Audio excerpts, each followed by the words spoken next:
우리가 다음 주일부터는 정부 방역 지침 우리가 참고하면서 이 본당하고 중층은 이 백신 접종 완료하신 분들은 인원 제한 없이 접의자까지 와서 예배할 수가 있고, 나는 마루타 되기 싫다, 그래서 나는 지금까지 백신 접종 하질 않았다, 그런 분은 정부 방역 지침대로 신현홀에서 예배 드리시면 됩니다. 약 한 50%까지 정부가 허락했으니까요. 자, 이렇게 변화가 왔는데 참 그 사이에 많은 분들의 영혼이 피폐되어져 갔어요. 온라인 예배 드리다 보니 예배 드리는 태도도 너무 힘들었다 그러고, 교회 사역도 마비됐던 것이 한두 개가 아니고, 이러다 보니 이 모든 것을 원상태로 회복하는데 진력을 해야 합니다. 이제 그런 타이밍이에요. 근데 이제 진력하는 것도 쉽지가 않아요. 왜? 그동안 너무나도 이 기간이 2년 동안 되어 왔기 때문에 쉽지가 않아요. 그건 우리나라만이 아니고 외국 교회도 마찬가지입니다. 그래 세계적으로 영향력 있는 릭 워렌 목사님을 비롯해서 다각도로 미래의 목회 환경을 연구했던 세계적인 대형 교회 목사님들이 한결같이 말하는 게 이겁니다.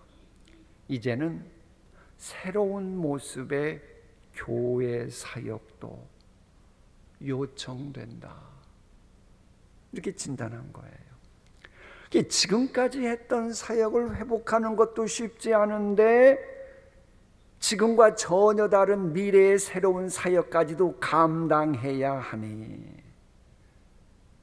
우리 장로님 기도하셨습니다마는 그래서 올해 정책당에는 아주 중요합니다. 그래 우리 모두 교회 생활을 할 때 이제는 좀 이기적인 생각 버리고 오직 주님만 생각하며 다 함께 무너진 데다 수축하는데 우리 모두 올인해야 합니다. 지금은 골든 타임이에요. 골든 타임이 되면 모든 것은 다 매뉴얼대로 해야 합니다. 원칙대로 해야 되는 거예요. 하나님께서 이런 골든 타임을 허락하신 것은 분명 성경 원칙대로, 성경 본질대로 돌아가라고 하는 하나님의 사인입니다. 여러분, 잘 나가는 운동 선수들이 뭔가 슬럼프 빠지고 뭔가 안 된다든지 혹은 뭔가 새로운 도약을 하려고 그러면 한결같이 하는 게 기본기를 다지고 기본의 마음 자세, 이런 것을 점검하는 것이라고 합니다. 우리 교회도 지금까지 혹 인정사정 빠지면서 대충 넘어갔던 그런 일이라 할지라도 지금은 골든타임이니만큼 좀 성경 원칙을 고수해야 합니다. 저런 게 우리 교회 입구에 있어요. 제발 부탁드립니다. 관리자 외에는 만지지 마시기 바랍니다. 참 저것을 우리에게 처음 온 분이 보면 우리에게 뭐라고 생각하겠어요? 아이고, 이 교회는 뒤죽박죽이구만, 아무나 나서고 그런 교인이 있는가 보네, 그리고 부정적인 이미지 갖지 않겠어요? 이제부터는 안 됩니다, 여러분. 그저 저기에 이것은 관리자만 손대는 곳입니다. 딱 그러면 더 이상 필요가 없을 만큼 서로가 서로를 향해 좀 매너를 지켜주고 상식을 지켜주는 그런 교회가 되어야 합니다. 교회는 세상보다도 훨씬 더 고차원적인 하나님의 윤리가 지배하는 곳이기 때문이에요. 특별히 본문은 성경 원칙에서 어긋나는 언행은 그의 모든 경건을 헛것으로 만들어 버리겠다고 하는 하나님의 경고입니다. 함께 읽어볼까요? 시작. 누구든지 스스로 경건하다 생각하며 자기 혀를 제갈 물리지 아니하고 자기 마음을 속이면 이 사람의 경건은 헛것이라. 저렇게 말씀은 하시지만 사실 우리가 믿음 생활하면서 가장 어려운 게 언어 생활입니다. 가장 어려운 게 이겁니다. 경건 생활할 때 가장 어려운 것도 언어 생활이에요. 근데 이 언어가 또 얼마나 중요한 거 아니? 성경책에서 조사해 보니요, 무려 한 2,000번이 넘게 언어 이야기를 하셔요. 그렇게 중요한데 그런 것만큼 또 언어에 온전한 사람이라면 그 사람은 온전한 사람이라고 성경이 말할 정도입니다. 안타까운 사실은 새신자들이 교회 나오다가 갑자기 나오지 않고, 이 자치단체에서 봉사까지 하신 분이라서 제가 신방을 갔더니 왜 부군께서 교회를 안 나오신대요? 그랬더니 뭐라고 그런 줄 알아요? 상처받아서 안 나간다. 말 함부로 하는 사람 때문에 상처를 받아서 교회 나가지 않는다는 겁니다. 전도 한 명이라도 더 해야 하고 교인 한 명도 실족하지 않도록 해야 될 판에 말을 함부로 해서 교회를 떠나게 하는 사람이 있다. 교회가 회복되느냐 추락하느냐 지금 시점이니만큼 우리 모두 언어 진짜 조심해야 될 때입니다. 주님께서는 왜 이렇게 우리의 언어를 경건생활과 연결시키면서 강조하십니까? 언어가 잘못되었을 경우 나는 물론이고 공동체 전체를 불태울 수 있기 때문이에요. 아무리 아름답고 울창한 숲이라고 해도요, 작은 물씨 하나가 퍼지기 시작하면 모두 다 채덩이 만들어 버리잖아요.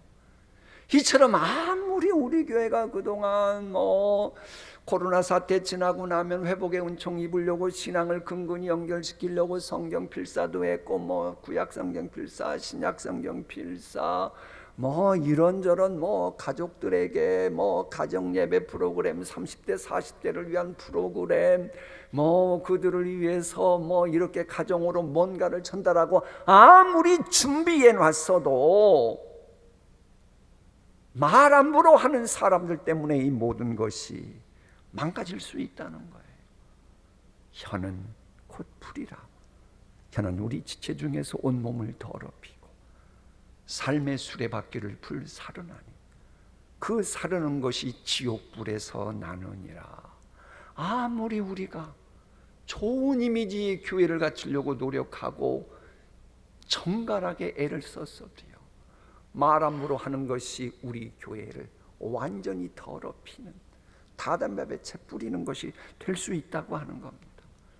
성경 최초의 언어인 말씀으로 인해 세상이 창조되었습니다. 하나님의 언어인 말씀을 통해서 믿음을 갖게 됐고 말씀을 통해서 믿음이 역사하고 우리의 기도가 응답됩니다. 정말로 언어는 창조 질서 생명력을 갖고 있어요. 그래서요, 이 가정생활하는 맛을 느끼게 하려면 가정 식구들 언어부터 조심해야 되고요, 여러분이 살만 날려면 언어부터 조심해야 되고요, 신앙생활을 맛내는 것 역시도 언어부터 시작됨을 잊으면 안 됩니다. 이토록이나 언어는 엄청난 영향력이 있기에 실은 우리가 지금까지 이번 달 상고했던 감사생활과도 긴밀하게 연결되어 있어요. 그래 이 감사학교라는 것이 있거든요. 그런데 감사학교에서 하고 있는 커리큘럼을 관통하고 있는 핵심 키워드가 뭐냐? 감사의 출발점, 감사를 지속시키는 것이 바로 경건한 언어라고 하는 거예요. 물론 세상에서 말하는 언어와 경건의 언어는 다릅니다. 경건의 언어는 믿음 가진 사람만이 하지요. 믿음은 바라는 것의 실상이죠. 그러므로 믿는 사람들은 그 누군가가 어떤 현상에 대해서 말을 하더라도 좀 있는 그대로만 옮기는, 세상 사람들이 할 수 있는 그런 게 아니고 믿음으로 바라보면서 소망을 주는 언어 생활을 해야 되는 거예요. 예를 들어 어떤 사람이 고질병이 있대 얘기 들으면 그것만 말하면 안 돼요. 그 남들도 다 하니까. 믿음의 사람은 누구예요? 고난당한 것이 내게 유익이라고 했으니 내게 능력 주시는 자 안에서 여호와 라파 하나님은, 그리고 점을 찍는 거예요. 고질에다가 점 찍으니까 고칠 병이 되잖아요. 우리의 어느 생활은 이렇게 남에게 소망을 주고 유익을 주고 그거 어떻게든지 하나님께 나아가도록 해야 돼요. 그런데 가끔 가다가 고칠 병인데도 점을 빼가지고 고질병으로 옮겨가지고 사람을 절망하게 하는 사람이 있어요. 여러분 주변에 보면 혀에 재갈을 물릴 줄 모르고 그 누군가를 향해 자신이 하고 싶은 부정적인 말만 늘어놓는 그런 사람이 있지요. 이런 사람이 있으면 공동체 분위기가 사탄 문화로 변질됩니다. 그래 여러분, 언어에 구레삼 법칙이라고 하는 게 있어요. 저게 뭐냐? 악화가 양화를 구축한다라고 하는 말을 풀어 쓴 건데, 응용한 건데, 이 악화 같은 불신앙적인 언어가 난무하잖아요. 마치 출애굽 때 그랬던 것처럼. 그럼 양화 같은 감사의 언어가 감소되고, 저게 지나치면 모세 같은 사람도 같이 불평하는 그 소용돌이 속에 들어갔다고 고발하고 있잖아요.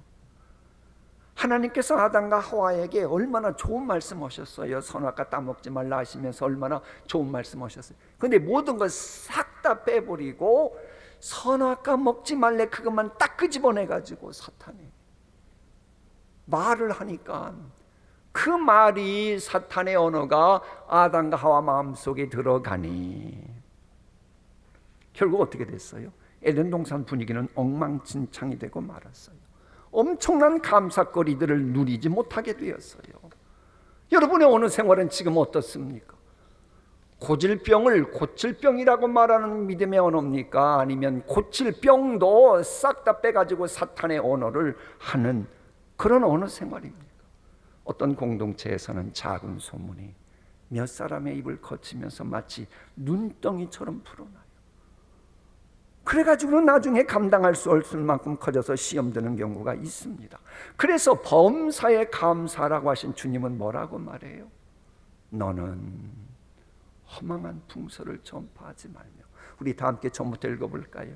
시작. 너는 허망한 풍서를 전파하지 말며 다수를 따라 거짓 증언하지 말며 다수를 따라 악을 행하지 말며 송사의 다수를 따라 부정당한 증거를 하지 말라. 이런 교회가 되면 여러분이 초신자 같아도 그런 교회 가고 싶지 않겠어요? 아니 뭐 말씀이야. 유튜브 들어가면 얼마든지 좋은 말씀 많이 들으니까. 적어도 내가 교회 생활하고 싶은 데는 이 경건한 언어가 있는 그런 교회 가고 싶은 거 당연한 거 아니겠습니까? 그리고 이 경건치 못한 사탄적 언어는 이웃사랑을 명하신 하나님을 향한 도전입니다. 오늘 말씀 한번 읽어볼까요? 하나님 아버지 앞에서 정결하고 더러움이 없는 경건이 뭐냐? 곧 고아와 과부를 그 환난 중에 돌보고 또 자기를 지켜 세속에 물들지 아니하는 그것이니라. 저 고아와 과부는요, 힘없고 약자기 때문에 남들이 말을 함부로 합니다. 사실 주변에 보면 강자 앞에서는 고양이 앞에 쥐처럼 막 말하고 행동하면서 고아와 과부처럼 연줄도 없고 백도 없고 아무런 연고지도 없고 지방 연결점도 하나도 없고, 그런 사람이 교회에 오고 그러면, 그가 뭔가 좀 하려고 그러면 가만 안 둬요. 막 짓밟는 언어를 해가지고 도대체가 교회에 발을 못 붙이고 뿌리를 내리지 못하게 해요. 마치 맹수들이 먹잇감 노릴 때에 저것에 뒷발질 맞으면 내가 큰일 나겠네 하는 강한 얼룩말은 건드리지 못하고 병들고 비실비실한 얼룩말만 건드리는 짐승하고 비슷한 수준의 사람입니다.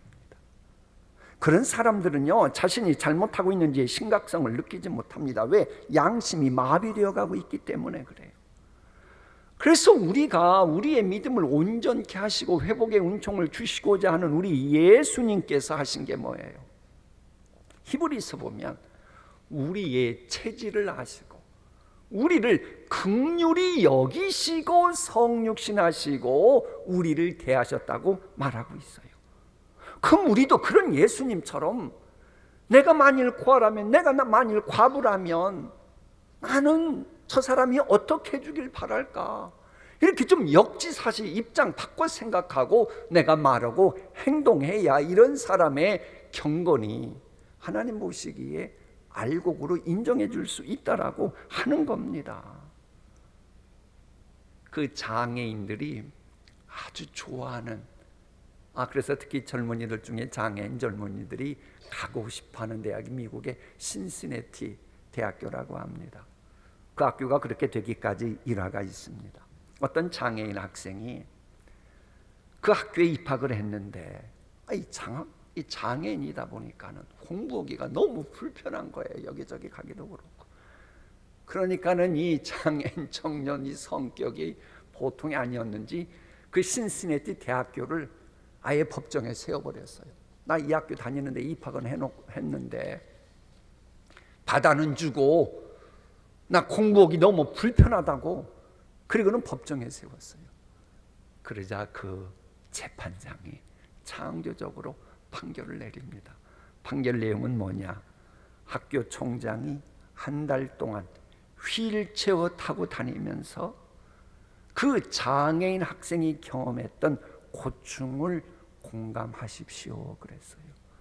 이 총장님이 그 판결 따라 휠체어 타고 다니면서 총장 업무를 감당한 거예요. 그러니 너무 불편한 걸 뼈저리게 느낀 거예요. 그러자 하나씩 둘씩 개선하기 시작한 거예요. 그래서 장애인 시설이 세계에서 최고 좋은 대학 중에 하나가 되었다라고 하는 겁니다. 여러분, 우리가 언어 생활할 때 입장 바꿔 생각해서 해야 합니다. 만일 죄송합니다, 여러분의 자녀가 고아가 되었을 때, 혹은 여러분의 아내가 본문 말씀대로 과부가 되었을 때, 고아라고 과부라고 남이 막 무시하고 함부로 하는 말 들으면 좋겠어요?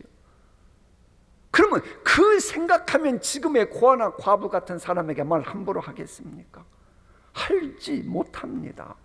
진실로 우리들은 상대방이 주님의 지체임을 잊지 말고 좀 혀에 채갈 물리고 언어 생활해야 그 사람의 경건 생활을 하나님이 인정해 주시겠다는 거예요. 그리고 내가 저 사람을 어떻게 보는지 잘 모를 때는요, 여러분이 평소 그 사람에 대해서 어떻게 말하는가 보면 압니다. 내가 정말로 마음으로 존귀하게 생각하는 사람이라 그러면 말 함부로 하지 않습니다. 평소에도. 물론 점잖아 보이는 교인들 가운데에 우리 교회는 이런 분이 없을 것이라고 봅니다마는, 점잖아 보이는 교인 가운데에 기본 상식 지키는 사람으로 인정받기 위해 역겨운 행동은 하지 않는데 말하는 것은 은근슬쩍 역겨웠고 추한 말 늘어놓는 사람들이 있지요. 겉으로는 전혀 안 그런 척하는데, 그럼 그 사람의 본래 모습은 어떤 모습입니까? 남들로부터 고상하다 그 소리 들으려고 점점 빼는 그게 그 사람의 본래 모습입니까? 아니면 은근슬쩍 역겹고 추한 말하는 게 그 사람의 본래 모습일 것 같습니까? 고아와 과부에게조차 말을 조심해야 될 우리 믿는 사람들이라면, 그렇다면 당연히 가족 식구들을 향해서, 같은 교회 다니는 형제 자매들을 향해서 소망적인 언어를 사용해야겠지요. 자, 그러면 무너진 재단을 수축해야 되는 이 위중한 골든타임에 우리의 언어가 이웃사랑 실천과도 연결되어 열매 맺으려면 어떻게 해야 될까요? 이와 관련해서는 세상 사람들도 잘 아는 이야기로 접근하겠습니다. 이 세계적인 방송 채널인 CNN을 비롯해서 미국 매스컴에서 인정해주는 소통 전문가가 있습니다. 클레어 레인스라고 하는 분인데, 이분이 또 미국에도 많고 많은 정치인들하고 기업가들의 카운슬러로 통하는 라라 어윙이라고 하는 사람하고 제안을 해요. 우리 함께 책을 만들자. 그리고 나온 책이 여러분이 아마 한두 번은 들어봤을 거예요. 소통의 심리학이라고 하는 책입니다. 그 책을 보면 이 공동체를 활기차고 생산적인 환경으로 만들려면 동료 구성원들 간의 원활한 의사소통이 있어야 한다는 거예요. 그게 가능한 것은 일단 같은 공동체에 모였으면 아무리 성격 차이가 나도 그들에게 서로 연결시키는 거 한두 가지는 있다는 거예요. 그러면서 이제 그것을 근거로 풀어가라 그러면서 소통의 법칙으로 타이타늄 법칙과 황금 법칙을 두 가지를 말해요. 저 타이타늄 법칙이라고 하는 건 뭐냐면, 내가 말하는 상대방의 장점이 있잖아요. 그걸 인정해 주라는 거예요.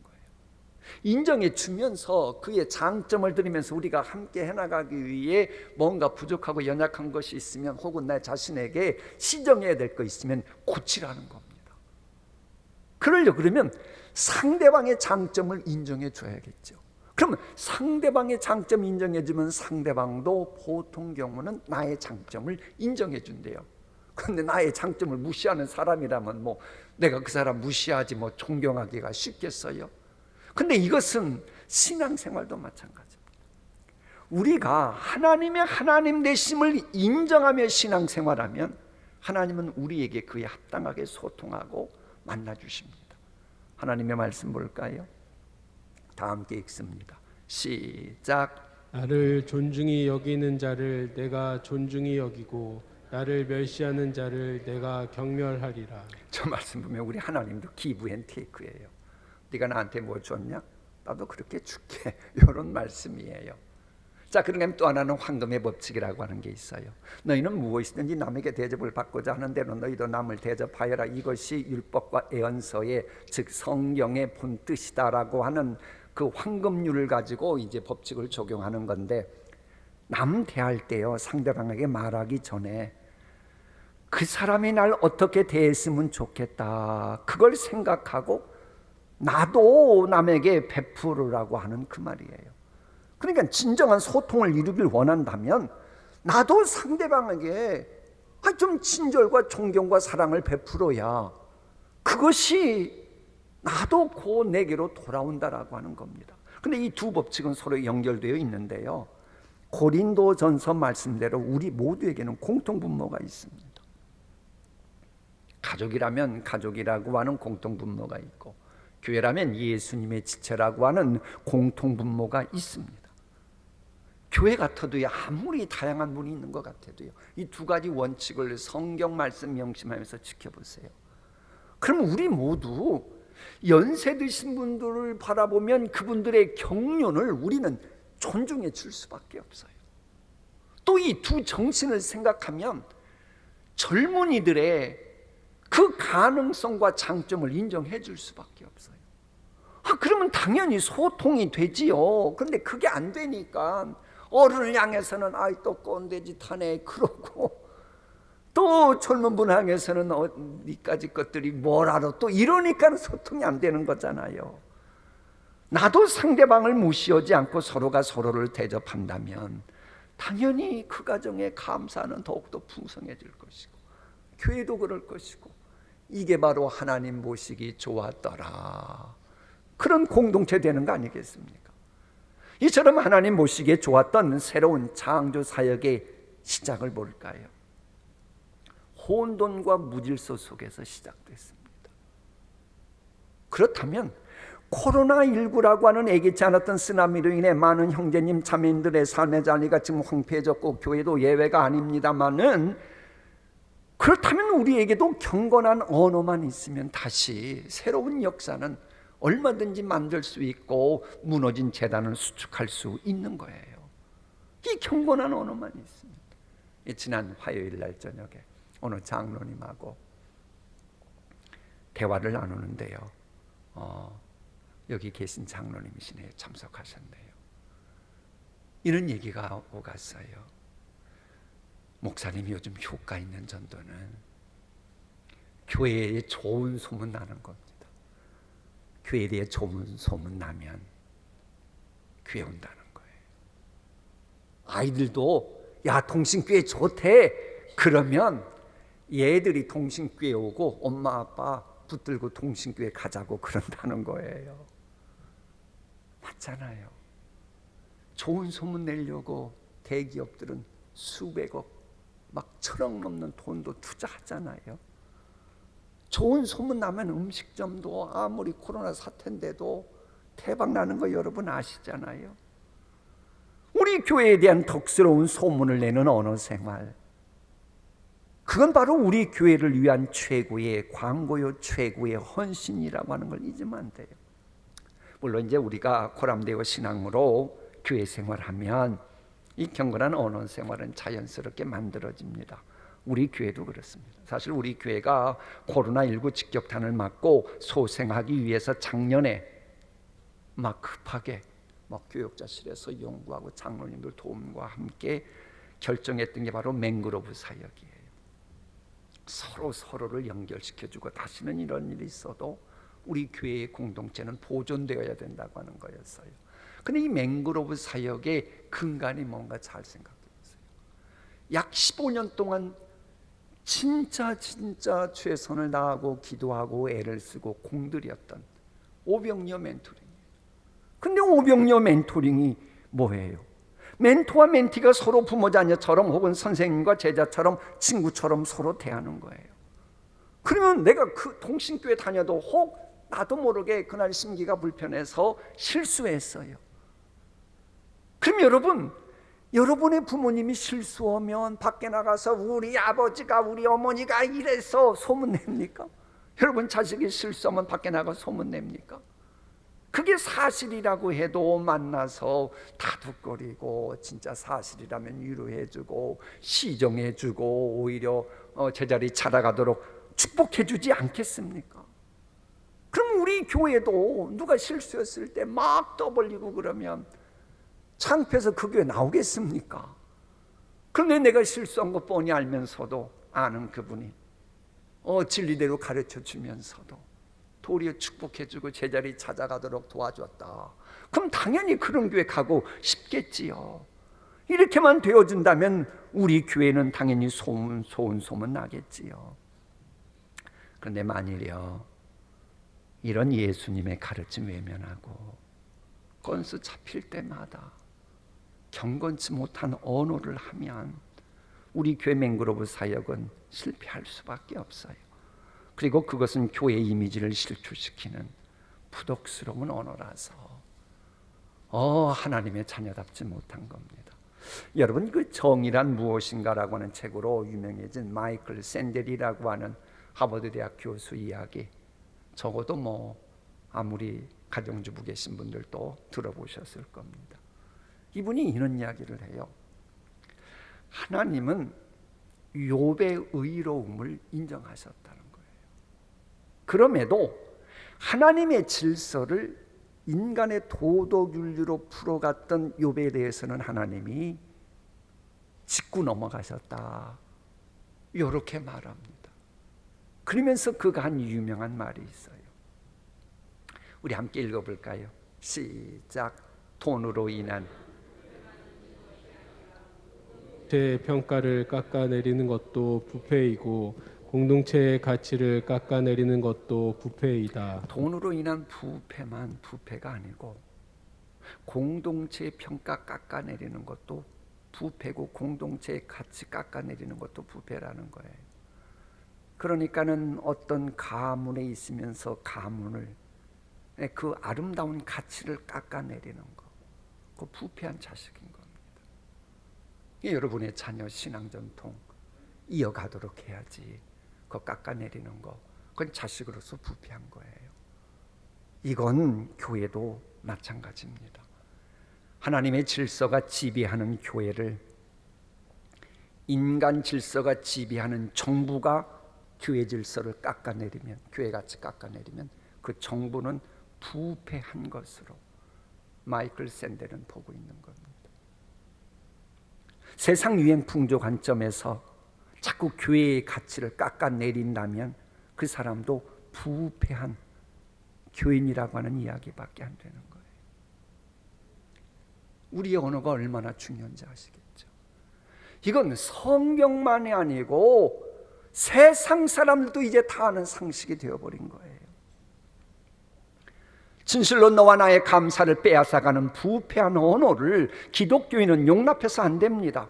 특히 지금 매뉴얼대로 해야 하는 골든타임인데 이 세상에서 천국이어야 하는 교회 공동체의 평가를 깎아내리는 주님의 지체들을 향해 함부로 말하는 사람은, 그런 부패한 교인은 안 됩니다.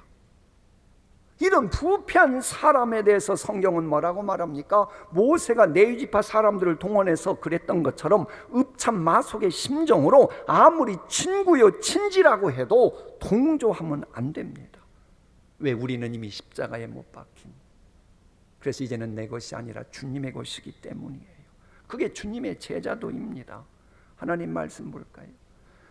예수께서 이르시되 누가 내 어머니며 내 동생들이냐 하시고 누구든지 하늘에 계신 내 아버지의 뜻대로 하는 자가 내 형제요 자매요 어머니이니라 하시더라. 여러분 보세요. 새신자가 외롭게 혼자, 가족도 못 나오고 혼자 교회에 나오는 거예요. 그런데 동신교회 교인들 보니 다 이 친구들도 있고 가족들이 있는데도 하나님의 말씀에 비춰보아 문제가 있으면 그걸 결코 동조하지 않는 거예요. 오직 하나님의 뜻대로만 신앙생활하는 교인들인 거예요. 여러분 같으면 그런 교회 가고 싶지 않겠어요? 우리 그렇게 신앙생활해야 됩니다. 이제 지금은 골든 타임이니까 그것 때문에 집에 가서 뭐 부부싸움 할 것 같습니까? 안 합니다. 속으로 인정합니다. 역시 내 남편, 역시 내 아내 평생 믿을 수 있어. 저렇게 하나님을 경외하다니. 그러지 않겠습니까? 아무리 친족 가족이라 할지라도 하나님 아버지의 뜻과 거리가 먼 어느 생활을 할 때에 만일 그때 용납하면 가족은 될지라도 주님의 제자가 못 되잖아요.